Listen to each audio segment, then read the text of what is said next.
আজি আমি নলবাৰীৰ শিল্পী সমাজ বা নলবাৰীৰ জুবিন গাৰ্গৰ যিখিনি অনুৰাগী বা জুবিন গাৰ্গৰ লগত বিভিন্ন সময়ত একেলগে কাম কৰা যিসকল লোক আছিল তেখেতসকলে আমি আলোচনা কৰিলোঁ যে নলবাৰীবাসীয়ে আমাৰ শ্ৰদ্ধাৰ শিল্পী জুবিন গাৰ্গক কি ধৰণে শ্ৰদ্ধাঞ্জলি জনাম এই বিষয়ে আমি আলোচনা কৰিছিলোঁ যে তেওঁৰ স্মৃতি যুগমীয়া কৰি ৰাখিবৰ কাৰণে বা আমাৰ নলবাৰীবাসীৰ হৃদয়ত যি ধৰণে জুবিন গাৰ্গ আছে তাক প্ৰতিফলিত কৰাৰ ব্যৱস্থা ইত্যাদিৰ কথা আমি আলোচনা কৰিলোঁ আৰু গোটেইখিনিৰে সহমত আছিল যে আমি নলবাৰীত খুব উপযুক্ত স্থানত জুবিন গাৰ্গৰ এটা প্ৰতিমূৰ্তি স্থাপন কৰা। আপোনালোক সকলোৱে জানে যে আমাৰ কেইদিনমান আগত মাননীয় মুখ্যমন্ত্ৰী ডাঙৰীয়াই নলবাৰী চহৰৰ পুৰণা যিটো IB আছিল সেই IBটোত আমি আৰবান ফৰেষ্ট বা নগৰীয়া বন উদ্যান এখন কৰাৰ কথা ঘোষণা কৰিছোঁ আৰু তাত প্ৰায় 8 বিঘা মাটিৰে আমি নগৰীয়া বন উদ্যান এখন য'ত মিয়াৱাকি ব্যৱস্থাৰে আমি নগৰীয়া বন উদ্যান এখন কৰিম য'ত খুব কম দিনৰ ভিতৰত এখন ডাঙৰ উদ্যান হিচাপে বা ডাঙৰ বন উদ্যান হিচাপে পৰিগণিত হ'ব আৰু আজি আমি সিদ্ধান্ত লৈছোঁ যে এই বন উদ্যানখন আমাৰ শ্ৰদ্ধাৰ শিল্পী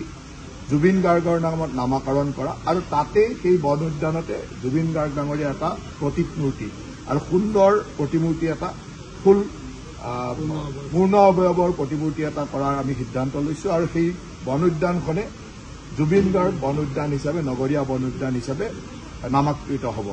আপোনালোকে জানে যে তাৰ ইটোফালে এখন উদ্যান আছে যিখন আমি ভূপেন হাজৰিকা শিশু উদ্যান হিচাপে ৰাখিছোঁ আৰু সেইফালৰ যিখন বন উদ্যান হ'ব আৰু জুবিন গাৰ্গ প্ৰকৃতিপ্ৰেমী লোক আছিল গতিকে আমি ভাবোঁ যে এখন ডাঙৰ চহৰৰ মাজৰ 8 বিঘা মাটিৰ এটা বন উদ্যান আৰু এই উদ্যানখন আমি সম্পূৰ্ণৰূপে তেওঁৰ নামত কৰা আৰু এটা প্ৰাকৃতিক পৰিৱেশৰ মাজত তেখেতৰ প্ৰতিমূৰ্তিটো ৰখাটো আমাৰ কাৰণে এটা সৌভাগ্য আৰু আমি ভাবোঁ যে তেখেতৰ প্ৰতি এটা প্ৰকৃত শ্ৰদ্ধাঞ্জলি হ'ব। কিমানমান ওখ হ'ব? লাইফ চাইজতকৈ ডাঙৰ যেনেকৈ আমি মিনিমামটো লাইফ চাইজ হ'ব তাতকৈ অলপ ডাঙৰেই হ'ব গতিকে এতিয়া আমি গোটেইখিনি বিভিন্নজন ব্যক্তি বা আমাৰ আপোনালোকে দেখিছে যে আজি একেলগে জুবিন গাৰ্গৰ লগত থকা আমাৰ দীপক আছে বংকিমে একেলগে আছিলে গোটেইখিনি আমি সকলোৱে ইয়াত থকা সকলোৱে আলোচনা কৰিছোঁ আৰু সকলোৰে আগ্ৰহটো হ'ল যে যিমান ভালকৈ পাৰি তেনেকৈ কৰা। দ্বিতীয়তে আপোনালোকে জানে যে জুবিন গাৰ্গৰ যিটো সৃষ্টি এই সৃষ্টিকো নলবাৰীবাসী ৰাইজে সংৰক্ষিত কৰিব বিচাৰে সেইকাৰণে আজি আমি এটা সিদ্ধান্ত লৈছোঁ যে আমাৰ আপোনালোকে জানে নলবাৰীৰ এটা অনুষ্ঠান হ'ল পূৰ্ব ভাৰতী বহুত পুৰণা অনুষ্ঠান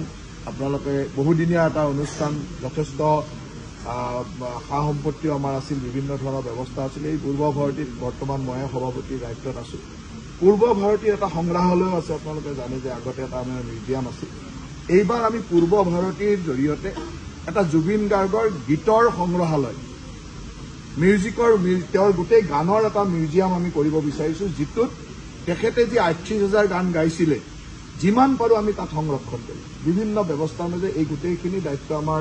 ভাতৃপ্ৰতিম দীপকে ল'ব কাৰণ দীপকৰ লগত যথেষ্ট এই সম্পৰ্ক আছিল গতিকে তেখেতে বিভিন্নজনক যাক জড়িত কৰিব লাগে আমি এটা ট্ৰাষ্টো বনাব বিচাৰিছোঁ সকলোকে তাত সাঙুৰি ল'ম আৰু এই গোটেইখিনিকে লগত লৈ আমি এটা জুবিন গাৰ্গৰ গীতৰ সংগ্ৰহালয় যিটো পূৰ্ব ভাৰতীত হ'ব এতিয়া পূৰ্ব ভাৰতীৰ যিটো সংগ্ৰহালয় আছে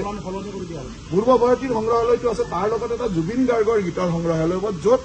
তেখেতে গোৱা 38,000 গানক আমি কেনেকৈ সংৰক্ষণ কৰিব পাৰোঁ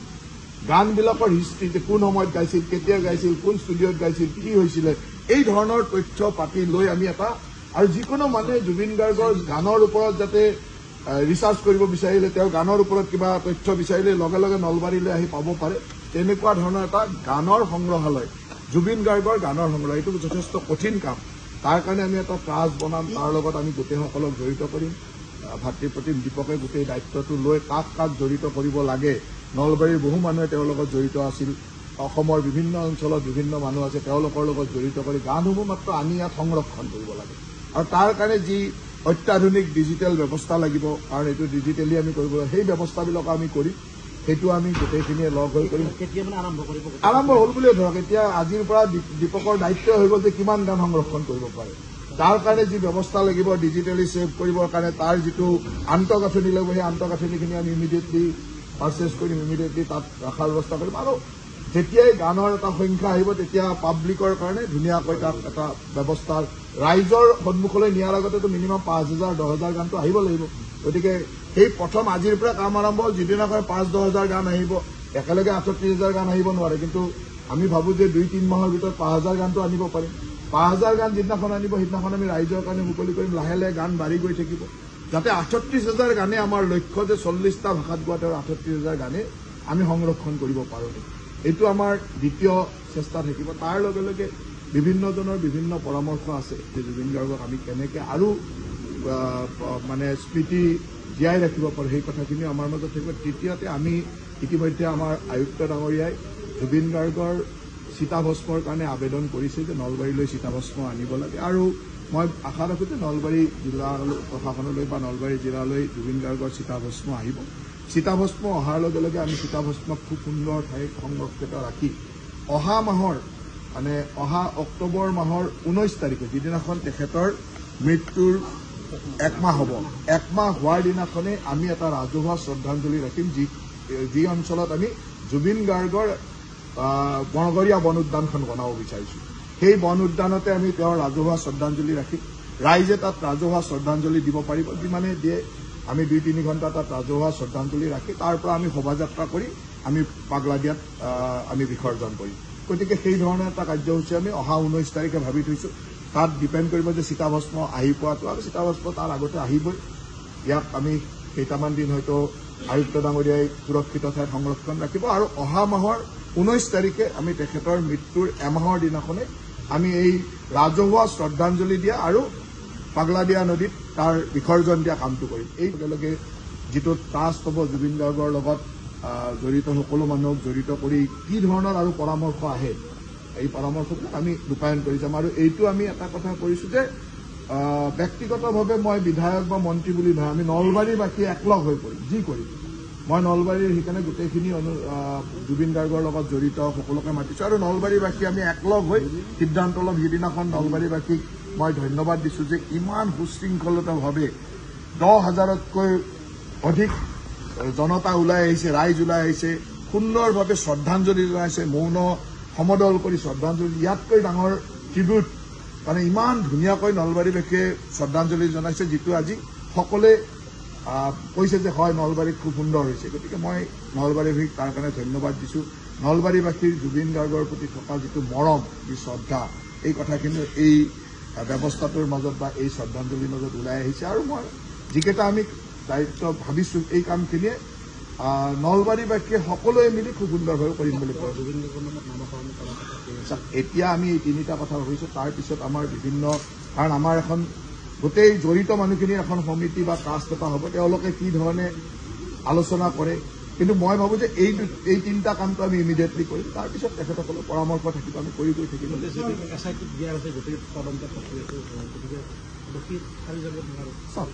মুখ্যমন্ত্ৰী ডাঙৰীয়াই যি ধৰণে পদক্ষেপ লৈছে আপোনালোকে দেখিছে যে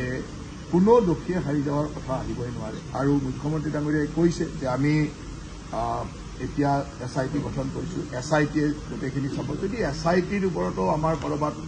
থাকে যে SITৰ ওপৰত আমি যাব লাগে তেতিয়াহ'লে CBIলৈ যাব বুলি তেওঁ স্পষ্টভাৱে কৈছে গতিকে ইয়াত আৰু কোনো কথা চিন্তা কৰিব লগা নাই মুখ্যমন্ত্ৰী ডাঙৰীয়াই যি ধৰণে কৈছে সেই ধৰণে আমাৰ চৰকাৰখনে কাম কৰি যাব আৰু হয় অসমৰ ৰাইজৰ আৱেগ আছে অসমৰ ৰাইজৰ যথেষ্ট অনুসন্ধিৎসা আছে যে কি হৈছে আচলতে আমি জানিব বিচাৰোঁ সেইকাৰণে খুব ৰাইজে তৎক্ষণাৎ জানিব তৎক্ষণাৎ হেৰি কিন্তু আইনী ব্যৱস্থা বা গোটেই ব্যৱস্থাটোৰ কাৰণে আমি অলপ ধৈৰ্যও ধৰিব লাগিব আমি অলপ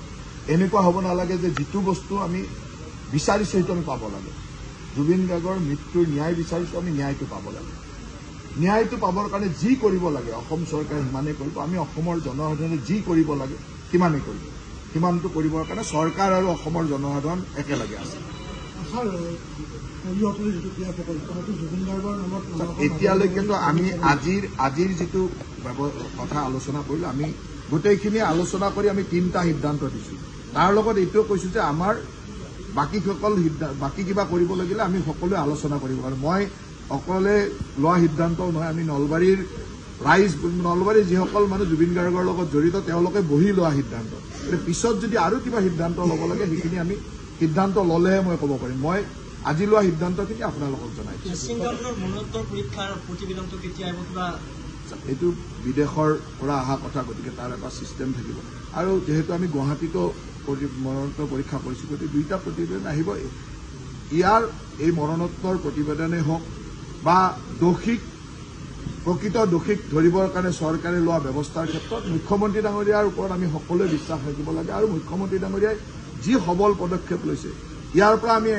অসমবাসী 100% নিশ্চিত হৈ থাকিব যে দোষীৰ উপযুক্ত শাস্তি হ'ব তাত কোনেও হাৰি যাব নোৱাৰে যোনে যিমান ডাঙৰ মানুহে নহওক কোনেও হাৰি যাব নোৱাৰে সেইটো একেবাৰে নিশ্চিত